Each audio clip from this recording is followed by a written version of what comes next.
Welcome back to Monster Mayhem. So for this video today, since I just did a video on unicorns and talked a little bit about structuring the horse body and everything like that, I figured maybe I'd do another horse-based creature. And this one is another personal favorite of mine, along with the Minotaur. I want to talk about the Centaur.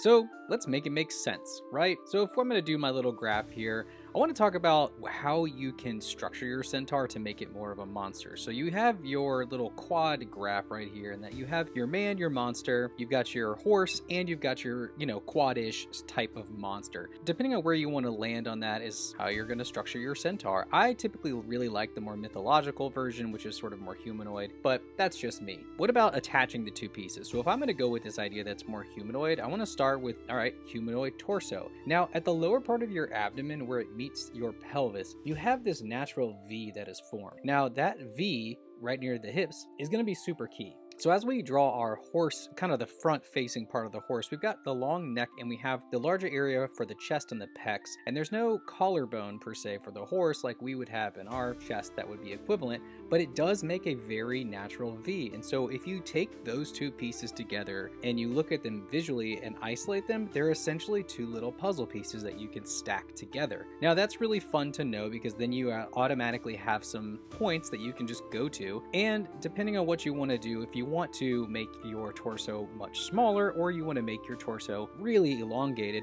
it doesn't really matter. You just need to pay attention with that area of what your movement is and whether you're going to be limited by your movement or whether you're going to be able to have some allowances with however the top humanoid portion of your Centaur is going to move. Now let's talk about some Centaurmor, because I really like adding armor to my Centaurs, making them more of a fighter or warrior, but how do you guard up this horse lower torso part? Well, I look at horse armor, and there's three main pieces that I want to focus in on, and that's the crinnet, the crupper, and the paytrail. Now, those three pieces are going to cover the top of the neck, the hind, and then the front chest plate. The only real adjustment that I make is I move the crinnet down towards the back, because typically there would be a saddle there for any type of war horse, and I'm going to move that down and essentially make this kind of pseudo falls-like armor for the back of the Centaur's back, which is the horse part, so that they've got some coverage there as well, but I don't need to have a saddle because no one's going to be riding them, at least not usually when I draw them. There are a lot of times that I see Centaurs illustrated very statically,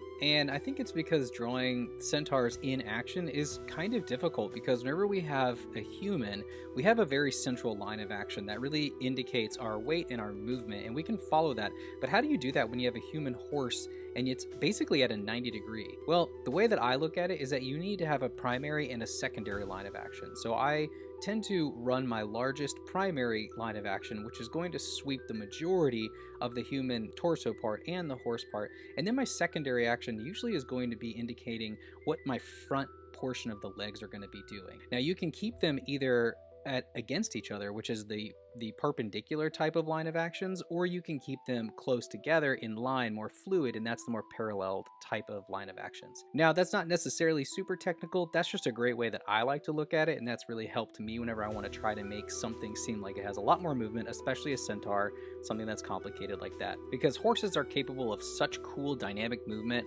why not try and figure out ways to show it? Thanks for watching my video on Centaurs. Now head over to my school to join our community over there and share your fantasy drawings. And remember, go practice. Thanks, everybody.